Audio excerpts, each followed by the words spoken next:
Hi friends, welcome back to my channel. ఈరోజు నేను mustard fish masala కర్రీని ఎలా చేయాలో చూపిస్తున్నాను. చాలా ఈజీగా చాలా ఫాస్ట్గా అయిపోతుందండి ఈ కర్రీ. ఫస్ట్గా చేపలన్నీ కూడా బాగా క్లీన్ చేసి వాష్ చేసుకోవాలి. ఇక్కడ నేను 800 దాకా చేప ముక్కలు తీసుకున్నాను. ఒక 200 గ్రామ్ దాకా చేప గుడ్లను కూడా తీసుకున్నాను. ఈ రెండిటి కూడా బాగా వాష్ చేసుకోవాలి క్లీన్ చేసుకొని. ఇప్పుడు దీంట్లో 1 టీ స్పూన్ పసుపు పొడి, 1 టీ స్పూన్ సాల్ట్ వేసుకోవాలి.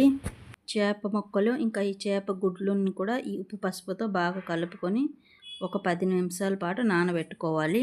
ఇలా కలిపి పెట్టుకుంటే మన సాల్ట్ అనేది చేప ముక్కల లోపల వరకు వెళ్తుందండి.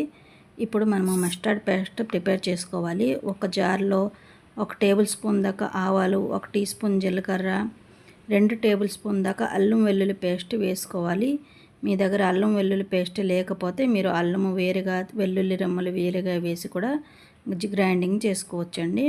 ఇప్పుడు ఇవంతాని కూడా ఇలా మెత్తగా పేస్ట్లా చేసుకోవాలి. ఇప్పుడు స్టవ్ వెలిగించి ఒక ప్యాన్ పెట్టుకొని అందులో ఒక 2 టేబుల్ స్పూన్ ఆయిల్ వేసుకోవాలి.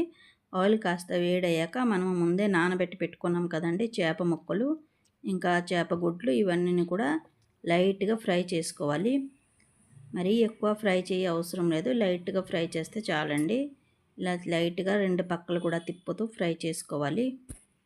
చేప గుడ్డులని కూడా ఇలా చేప ముక్కలతో పాటు ఫ్రై చేసుకోవాలి. ఇలా ఫ్రై చేసిన ముక్కలన్నీ కూడా ఒక ప్లేట్లోకి తీసి పక్కన పెట్టుకోవాలి. చేప ముక్కలన్నీ కూడా ఫ్రై అయిపోయినాయి కదండి. ఇప్పుడు మనము కర్రీ ప్రిపేర్ చేసుకోవాలి. ఈ కర్రీ గురించి స్టవ్ వెలిగించి కడాయి పెట్టుకొని అందులో 4 టేబుల్ స్పూన్ దాకా మస్టర్డ్ ఆయిల్ వేసుకోవాలి. మస్టర్డ్ ఆయిల్ కాస్త వేడయ్యాక 1 టీ స్పూన్ దాకా ఆవాలు, 1 టీ స్పూన్ దాకా జీలకర్ర వేసుకోవాలి. ఈ ఆవాలు జీలకర్ర కాస్త వేగాక ఒక మీడియం సైజ్ ఆనియన్ని ఇలా చిన్న చిన్న ముక్కలుగా కట్ చేసి వేసుకోవాలి. ఈ ఆనియన్ అన్నీ కూడా కాస్త గోల్డెన్ బ్రౌన్ కలర్ వచ్చేంత వరకు ఫ్రై చేసుకోవాలి. ఈ ఆనియన్ అన్నీ కూడా కాస్త వేగాక ఇప్పుడు ఇందులో 3 మీడియం సైజ్ టమాటాని ఇలా చిన్న చిన్న ముక్కలుగా కట్ చేసి వేసుకోవాలి. ఇప్పుడు రుచికి సరిపడా ఉప్పు, 1/2 టీ స్పూన్ దాకా పసుపు పొడి వేసుకోవాలి. ఈ ఉప్పు పసుపు వేసేసి టమాటాలన్నీ కూడా బాగా సాఫ్ట్ అయిన వరకు ఆయిల్లో ఫ్రై చేసుకోవాలి. 2 నిమిషాల తర్వాత టమాటాలన్నీ సాఫ్ట్ అయిపోయినవి. ఇప్పుడు మనము ముందుగానే మస్టర్డ్ పేస్ట్ చేసి పెట్టుకున్నాం కదండి, ఆ మస్టర్డ్ పేస్ట్ అంతా కూడా దీంట్లో వేసుకోవాలి. మస్టర్డ్ పేస్ట్ వేసేసి ఇప్పుడు ఈ మసాలా అంతాని కూడా ఒక 2 నిమిషాలు బాగా ఫ్రై చేసుకోవాలి. మసాలా అంతా కూడా బాగా ఫ్రై అయిపోవాలి. ఇప్పుడు దీంట్లో 1 టేబుల్ స్పూన్ దాకా కారం పొడి వేసుకోవాలి. ఉప్పు కారం మీ టేస్ట్కి తగినంత వేసుకోండి. కారం పొడి వేసాక కూడా 2 నిమిషాలు ఫ్రై చేసుకోవాలి.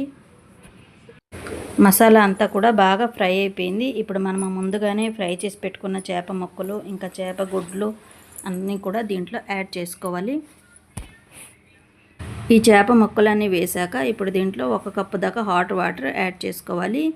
వాటర్ మీరు గ్రేవీకి తగినంత వేసుకోవాలి. మీకు ఎంత గ్రేవీ అవసరమో దానికి తగినంత వేసుకోండి.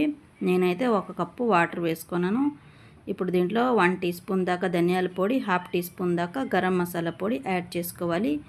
ఈ మసాలాలన్నీ కూడా యాడ్ చేసేసి ఒకసారి గరిటెతోని ఇలా లైట్గా కలుపుకోండి, లేకపోతే ముక్కలన్నీ ఇరిగిపోతాయండి. చూసుకొని మెల్లిగా కలుపుకోవాలి.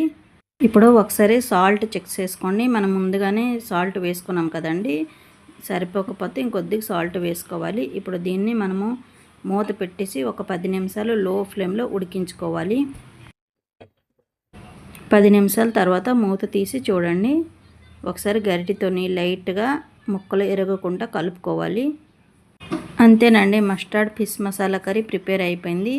ఈ కర్రీని మీరు రైస్తో కానీ రోటీతో కానీ సర్వ్ చేసుకోవచ్చు. చాలా టేస్టీగా, చాలా ఈజీగా, చాలా ఫాస్ట్ కూడా అయిపోతుంది. మీరు కూడా ఈ మస్టర్డ్ ఫిష్ మసాలా కర్రీని తప్పకుండా ట్రై చేసి ఎలా ఉందో మాకు కామెంట్ చేయండి. మా వీడియో నచ్చితే మా ఛానల్ని సబ్స్క్రైబ్ చేసుకోండి, లైక్ చేయండి, మీ ఫ్యామిలీ ఫ్రెండ్స్తో షేర్ చేసుకోండి.